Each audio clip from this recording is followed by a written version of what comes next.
date is the 10th of February 2015, and I'm here with Liam Blake. We're going to have a quick professional discussion about the upcoming TV show. But before we do that, we're going to talk about the stages of preparing performing arts work. So for us, obviously what we do is perform. So in your own words, Liam,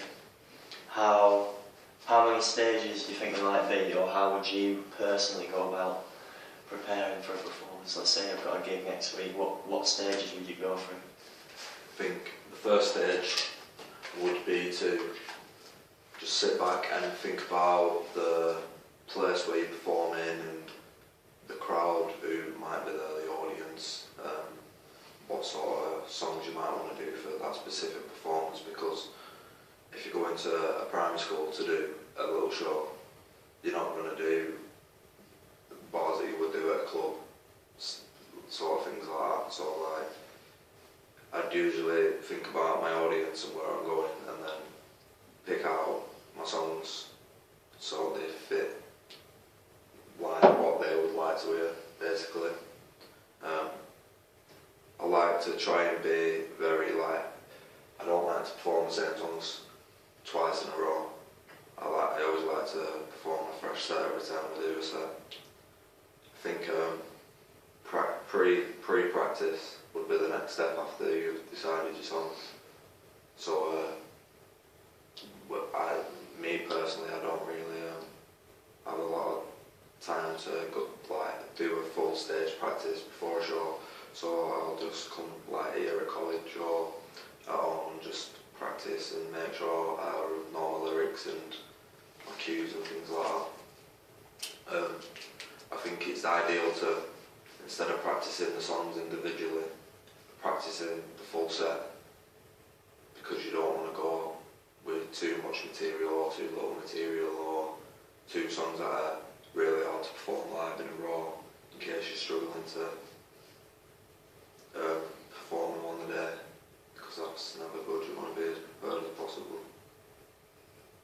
I think once you've pretty much got it down to a T, you should be able to go on stage and give everyone a good night. Okay, that's absolutely exemplary so far. But what about after you perform, in your own words? What process do you normally go through? And try not to think about it too officially. Try not to think about it from a college point of view. Let's say you just come off stage at the Ferret and you're walking home and you're thinking about what you've done and how you're going to make the next one better. What sort of things would you go through in your own words? I think the crowd reaction is the main one. If they liked it, it's good. If they didn't like it, there's obviously exceptions. If the crowd's not that receptive to anyone that night, it could just be the crowd that are not really feeling it. Yeah, rather than that's true. We found that at the Ferret, didn't we? When there was that, the guy who was hosting it, just for the purposes of the camera, they do a guest host at the Ferret open mic, so it's different every time. And one of the last times we went down, there was a host there who had never done it before, and he didn't have much prepared, and he wasn't organised basically, and he didn't get the crowd going properly. And I remember speaking to Nathan afterwards. He was quite downbeat, and he was saying that, we didn't perform that well tonight. I said, hang on a minute, you performed just as well as you did on the first night when I was hosting it, and you absolutely rocked the place. The only difference was the audience. Yeah. So you're quite right there. Everything you're saying is absolutely bang on. You're completely on the ball. I think your equipment and your I use a lot of instrumentals. I think that a lot of the time I know I'm rushing around last minute to get my instrumentals on a disc or whatever, or on a USB. So that's definitely something to think about. I think even sometimes it's just down to the little things, like you might have a cigarette a couple of minutes before you go on, and that could be a bit of a downfall, a bit of catching your throat while you're doing your performance. It can make a big difference, can't it? Yeah.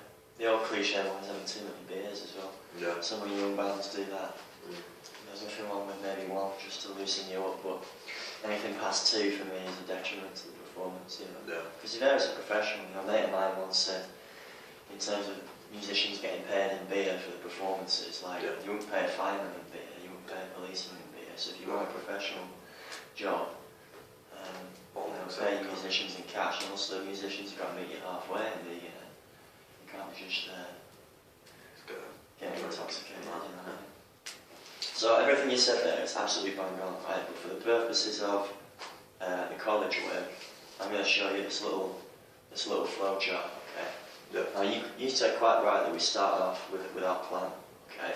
Yeah. Like you're pre-planning, you're thinking about differentiating for your audience, and think about your full set and your overall flow, and not doing 2 tracks back to back that might be difficult or hard to breathe on. Quite right, okay, but we're going to start this flow chart here with perform. Sorry, do. Okay, so we're musicians, so what we do is perform, okay? So that's what we're going to start off with, okay? And then we're going to go around the circle and come back to that. But you are quite right, obviously you do plan before that, but for purposes of this, we're going to start with do, okay? So the second thing that we do, after we've performed, is evaluate, okay? Yeah. So what we evaluate is our strengths. We don't necessarily want to talk about our weaknesses, because we've all got weaknesses, we all can't be good at everything, yeah? So we talk about what went well. So there's 3 main ways we can do this. Either we can video the performance and look back at it ourselves. Yeah. Second one, the obvious one you pointed out, was the audience. So not only do you gauge their reaction while you're performing, but you also have a chat to them afterwards. You might chat to random strangers for their opinion. Yeah. You might chat to close friends and family. Sometimes they come up to you as well and tell Exactly, you. yeah. Exactly. Sometimes they come up to you and tell you it wasn't very good, which is a bit soul destroying. But sometimes that can be more useful than your mum going, "Oh, well done." Yeah. Because that's not good to anyone. Do you know what I mean? Yeah. So we evaluate our strengths, so what went well. This is really important. We don't want to look at our weaknesses, because we've all got weaknesses. We can't be good at everything, yeah? I'm a singer-songwriter personally, but I'm not really a singer. Yeah. I mean, I'm a songwriter, I'm a guitarist, but I write my own songs. And I want to perform my own songs, so therefore I've kind of got to sing. But I don't really think of myself as a singer, yeah? Second thing we do is we reflect. So this is where we don't like all the weaknesses, but this is what we do here. We reflect upon our evaluations. So we're looking at our improvements, how we can get EBI, even better if, from our strengths. Okay? So we evaluated our strengths from the performance. Now we're reflecting upon our improvements from what went well. So what can we do even better? Yeah? Because nobody's perfect. We've all got weaknesses. So now we're looking at even what we could do even better if, yeah? And then this is the crucial bit, okay? From this reflection upon the evaluation, we then use this to implement to our next plan, to our rehearsal. Yeah. Yeah, so as musicians, obviously, the rehearsal forms part of the plan, okay? Or is the main part of the plan, okay? But the old cliche, especially with sort of college bands and stuff like that, is you go into the rehearsal room each week and you practice for 2 hours and you make all the same mistakes in all the same places and you pat each other on the back and go and do another gig.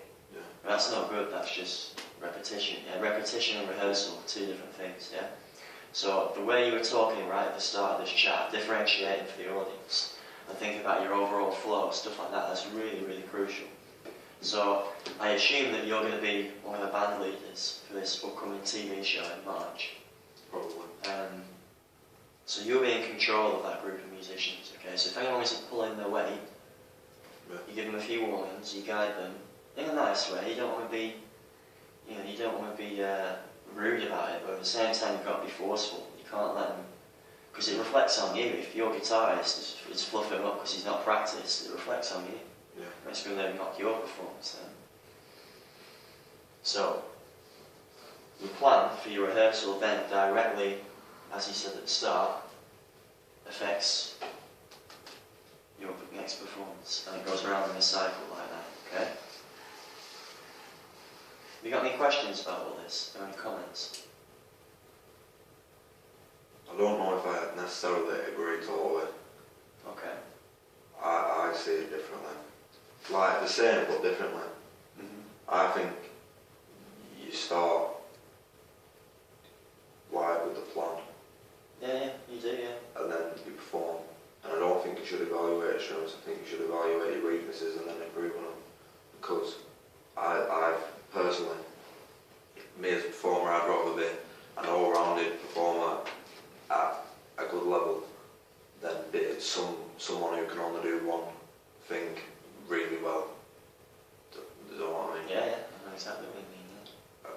that's just me personally, though. Oh, that's good. That's good, yeah. It's a bit like philosophical bends in it. Is it half full, half empty? Yeah, I agree, yeah. I know exactly what you're saying. The reason why this flowchart has been designed is so that we can, in this second stage here where we evaluate our strengths, we're just talking about what we did well. Yeah, now you're a more seasoned performer than most of the other students, so this might be a bit simple for you. But some of the other students as well, they're not used to performing, so they're not as confident as you are, yeah. And they're not as seasoned. So rather than me going in and saying, oh, you didn't do this very well, you didn't do that very well, first thing we do is say, hey, you did this really well. Yeah. Well, so these are skills you can learn as a band leader as well. If you don't agree with this and you think, what on earth are you on about, Tom? You could still use this to your advantage as a band leader. Yeah. So bear this in mind when you work, especially with some of the newer students that haven't performed yet. They might even be used to performing your style of music as well, even though they will be able to. Yeah. They're not used to performing hip hop or grime or rap. Okay. So tell them what they're doing well. Yeah. And then say, actually, you know what? It would be even better if we did this. Yeah. Just like you're saying, glass half full, half empty. You're quite right. I like how you're thinking as well. And you don't just accept what I say. You're always trying to challenge it and try and move it forward. It's good artistic thinking. I just think it's like David Beckham, right? Really good free kicks, really good like shots and that, always on target. But if he could only play with his right foot, and then say Alex Ferguson really way back when said, only play with your right foot because you're never going to be good with your left. He could practice with his left and get good, do you know what I mean? Yeah.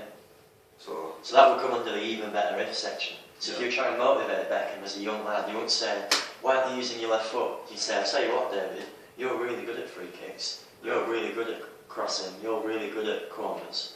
But I tell you what, you'd be even better if you could head and you could tackle and you could use your left foot. So especially with the younger musicians that are just starting out on the course, tell them what they're good at, motivate them, you know, get rub their ego a bit if they need it. Then say, I tell you what, it'd be even better if you tried this or tried that. And then implement, as you're the band leader, implement this into your plan. And then through into your performance, yeah, and it's a constant cycle. But you are quite right, we do start with a plan.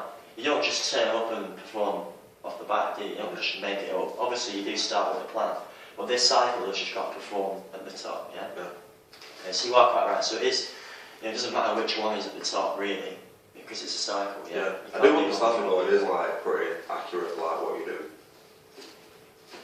Cool, I like how you're thinking as well. You don't just accept things, you don't say, thanks Tom, I don't have anything to say. You're always trying to challenge it. And as an artist, that's a really good skill to have.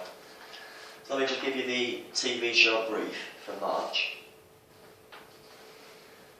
So we've already done step 1, which is to take part in professional discussion. Now you're going to use the internet to find 5 songs around the theme of money. Using a name and dated Microsoft Word document, you're going to record the song title, the artist's name, and the YouTube URL.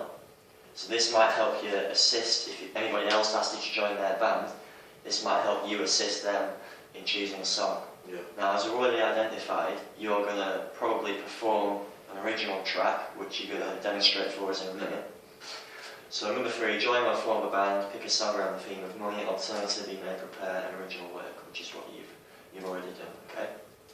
Decide on the band leader, so that'll be you for your group, but obviously you're going to be aware that you might join another band or be asked to join another band that has a different band leader, yeah? So you'll have a different role within that band. Doesn't mean you still can't take on leadership qualities and do what went well and even better if, but obviously you're below them in the pecking order, yeah? But as one of the most experienced musicians on the course, you can assist any band leaders that might be new to the role, yeah? So 5 and 6, basically begin your rehearsals and perform. I'd have to go through them with you because you already know what you're doing, yeah? Sounds good. Good, okay. So now, if you want to prepare yourself for this little performance. So if you just want to introduce the song in your own words, tell me how it came about, what it's about, how it might fit the theme, the song title if you've got it. Hello, I'm Liam. I've not got a title for the song, but I wrote it for the TV show. It's more on the basis of struggling might struggle with, but a lot of struggles in life are based around money, and a lot of like things that you struggle with in life can be dealt with through money. So I think in this sense, between the lines, it is talking about money and how money matters. But yeah, this is my song.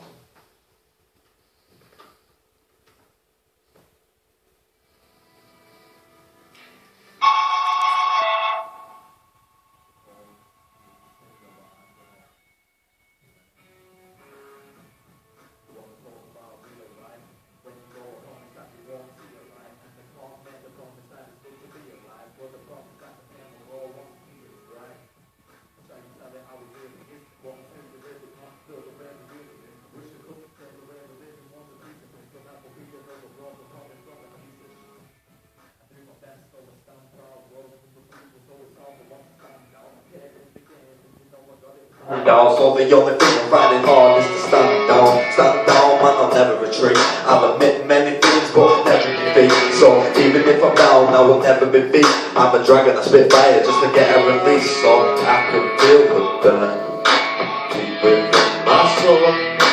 I can feel it building like I'm going to explode. And I can feel it, I can feel it, I can feel it rushing through my veins. This feeling, got this feeling, I'm gonna go insane. I can feel the burn deep within my soul. I can feel it building like I'm going to explode. And I can feel it, I can feel it, I can feel it running through my veins. This feeling, got this feeling, I'm gonna go insane. All you're trying to say, you admiring my name. You've been lying to my face, and I'm trying to be sane. But there's fire in my veins, I'll retire in restraint. Comes the wires in my brain, what plans will the best? This came from my thoughts, I had a psychosis. The music wasn't loud enough to drown the other voices. The anger made me shout, cussed and I ran out of choices. I wasn't getting out as much, my mates started avoiding. The house where I was living started feeling like a prison. Like you made my decisions and the turning to the villain. The mask that I was wearing started deterring my vision. But because of what was wearing, like I saw no point in living. And I was thinking different ways, because you can't change the past. But the future's yours to change. And when I feel the burning on my skin, that's when you'll see me rising from the flames.